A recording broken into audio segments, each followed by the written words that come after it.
今天持續要來關心的是中國的造船業是否碾壓美國。現在說有個數據達到200倍哦，所以美國的造船業者已經要求川普，我們就抄大陸的15計劃吧來做這個造船業。而且呢，現在是說造船業的不信心啊，連美國自己的盟友南韓都不信任美國了。南韓的核潛艦不敢在美國制造，到底怎麼回事？等一下一起的來做關心。趕快來看到這個川習會那時候不是已經達成協議了嗎？但是我們知道，在這個後面，美國宣布暫停對大陸的物流啊，或者是海運造船業的301調查，長達1年，甚至是連港口費都把它撤掉了。因為當時的港口費造成的是中美互克，那麼航運成本是大增了900多億新台幣。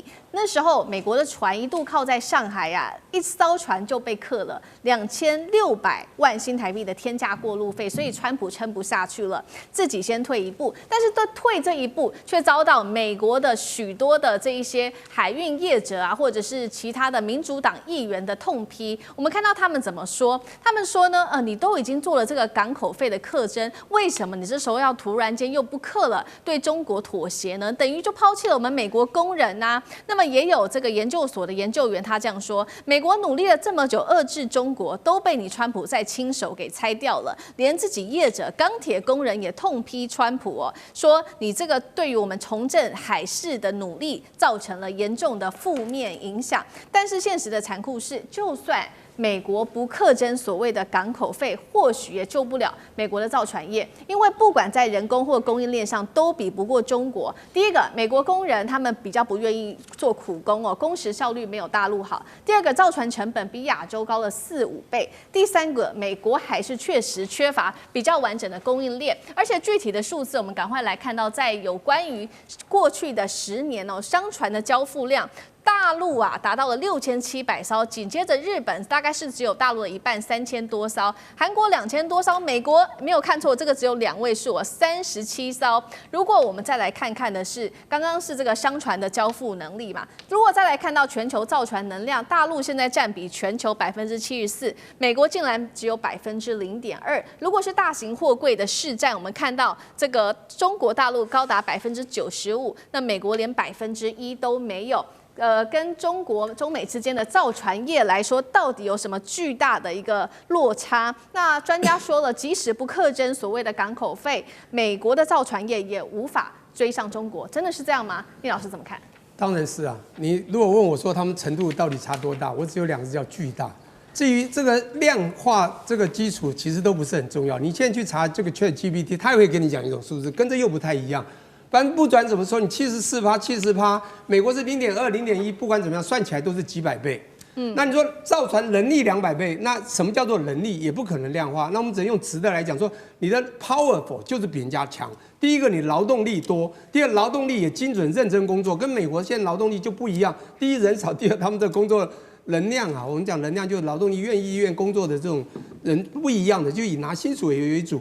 這個完全不一樣，技術這個整個基礎設施都有差，所以這個能力你說200倍可以。那我在講說，我們很多東西不是看過去、現在，要看未來啊。你要知道，中國它現在一個很可怕的地方，它造船的成長 speed 的速度遠是讓世界會驚訝。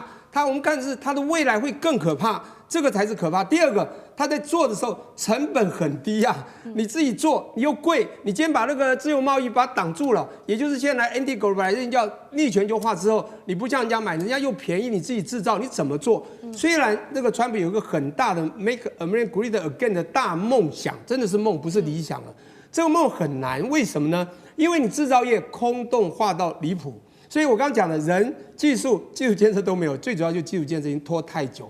他把東西出去 outsourcing 出去之後，自己都不會生產。你怎麼做？這些人說他自己把他什麼東西好不容易磕這個對岸什麼港口費這些都又拿掉等等，我跟你講，這都不是重點，都沒有用。你要知道，還不只是說你磕這個沒有，是港口服務費。我跟你講，你就算賺人家錢，你知道中國不是當時也回饋你了嗎？說你磕我港口服務費，我就特別港務費。而且，你說我的船都是我的船，你磕不到我啊？我說 no， 只要掛你美國國旗，只要這裡面商社是美國商社，裡面有1/4是由美國出資，我就磕。美國更傻眼了，所以你不拿掉怎麼可能呢？所以還不只是這個什麼錢的因素，還有一個是因為對岸的底氣也高到了一定的高漲，他不會怕你。因此，我覺得我們談這個量都不重要，也就是根本沒有國家追得上了。現在號稱說日本、韓國都有10%幾的這個造船能力，中國就是在它的所謂的全世界的現在佔有率超過60%，那它的未來的新訂單就已經70%多，所以都在他手裡嘛。那請問美國怎麼去比？而且美國是零，他還要靠韓國、日本。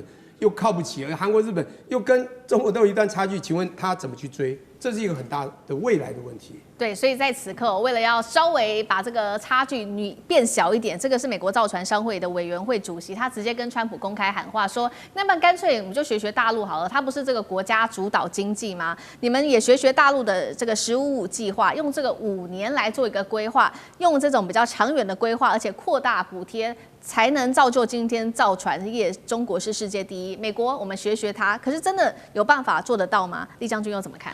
那我們看美國的造船業，我講一個戰史給大家聽，你就知道美國的造船業落後到有多嚴重啊！在20世界大戰初期的時候，有一場戰役叫珊瑚海戰役，是美國跟日本在澳洲的北邊那個地方打的那場戰役。那場戰役裡面，美國有一艘航空母艦叫做這個約克鎮號，哈，這個重傷。這個甲板上面被日軍炸了一個大洞，但這個時候中途島戰役馬上要打，所以這條軍艦航空母艦這個沒有辦法回到美國本土去修，就直接要開赴戰場到中途島去作戰。那因為它是航空母艦所以美國怎麼修這一艘航空母艦呢？他就派工人帶着材料直接運到這艘航空母艦，一邊航行一邊赴戰，一邊派人一邊修。結果你知道嗎？就是因為趕赴中途島戰場的時候，他已經修好了。所以你知道美國的這種造船工業能力有多強？那日軍也就是因為誤判了說少一艘，那時候沒有算到說美國還有一艘這個約克鎮號可以趕來參戰，所以才造成中途島戰役的這種失敗哈。這是很明顯一場戰役。但是我們從這個過程之中，我要強調的就是美國那個時候2次世界大戰的時候，它造船業是真的是很強的。但是現在來講，為什麼會落後？我覺得有2個原因。第一個就是美國好逸惡勞，這個比較辛苦的工作不敢做，不願意去做了哈。造船業來講的話，要的第一個是工人哈，工人來講你要有技術工，所以美國很多他去企業來講的話，造船業他訓練的工人好不容易教會了，就這些工人去那邊做不到1年，因為太辛苦，他就走人了。那第二個，有些人願意做哈，比如說是那些這個移工，他願意來這邊做，就美國川普現在又在趕移工，把這些人趕走，那你說造船業他怎麼做？對。第二個來講是供應鏈哈，他怎麼跟中國補？中國有很完整的一個造船的供應鏈，不管從發動機到船上的各種需要東西，它自己都有很完整的供應鏈。由於它供應鏈很完整，它當然就可以降低它成本了。它成本甚至于比韓國的韓華系統還要降低這個1成左右，所以它供應鏈也便宜。那再來講的話，這個中國來講的話，從2010年到2018年這個8年的時間，中國投入到整個這種造船產業的經費，總共有到1320億這麼多。那美國只投入多少錢？只投入到7700萬而已，所以差不多等於是中國的一個零頭了。那你如果說是想要靠着15.5想要跟中國學，我覺得第一個你的這個造船工人的這種文化是不是吃苦耐勞？如果這點沒辦法改，可能也很難做得出來。第二個來講的話如果說是你的供應鏈沒辦法很完整你現在產業來講，我們都知道嘛，它現在來講，如果說美國到這個10年只交付了37艘的重型的大型的商業輪船，以這種比例來比的話，我相信很多企業來講，他如果說沒有錢，他就不願意投入這個供應鏈的這種生產。所以我覺得你想要學中國的15.5，可是你沒有那種這個刻苦耐勞的工人，你也沒有完整的供應鏈，你光學這個表面，你是做不到的。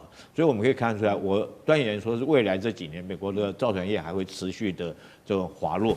好，不管是自己美國人自己內部對於他造船業的沒信心，現在是不是連美國的盟友也對美國沒有信心呢？這是韓國，本來不是說要做這個核潛艦嗎？李在明說，那我們就在韓國建吧。川普堅持說不行，我們要拉到美國的造船廠來建。那南韓議員就很生氣啊，他就說，你在費城的這個造船廠也都沒有核潛艦的設施啊，而且你還要經過一大堆環評，至少要再拖個5到10年吧。那如果在美國建，會不會前建2030年本來說要建好，還要拖到2040年後才能部署呢？張將軍怎麼看？為什麼南韓這麼懷疑美國呢？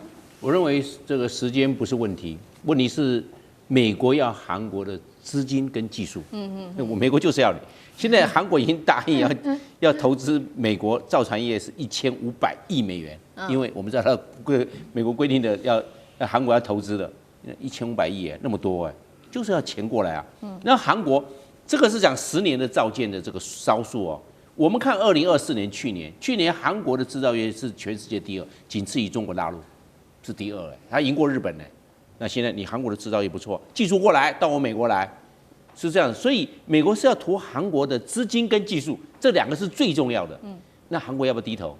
我認為韓國要低頭。為什麼？因為美國抓了2個尚方寶劍，你不得不低頭。第一個，安全責任，我美國占領韓國以後駐軍28000人這種安全責任是我美國在負嘞。你要我講話你能夠不聽嗎？那有沒有指標？有政治指標。你注意看現在的李在明還有上一任的尹錫悅你上任第一個出訪的國家是哪裡？進的是中國大陸進的是日本沒有，是到美國去，你就知道了，原來政治影響力在這個地方。对，第一個出訪的國家不是其他國家就是美國，這個就知道答案了嘛。第3個，我認為韓國有很多短板是抓在美國手上。韓國的那個黑鷹戰機 FA5洞它的引擎是美國的，韓國不會做引擎，它那個引擎是向美國買的，那你要不要以後要做？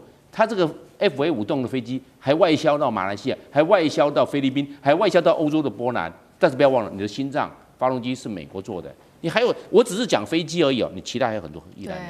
那你如果不歸到美國，這些我也不給你對，那就韓國就被掐到了。這是第一個我講的安全責任。第2個是什麼？關鍵技術，關鍵什麼？因為這是核動力，核動力攻擊的核動力，核動力就要反應堆。我們知道這是核裂變。核裂變不是核聚變了，核聚变是氢彈了。核裂变，那核裂变现在這個技術在哪裡？在美國。美國會輕易釋出給韓國嗎？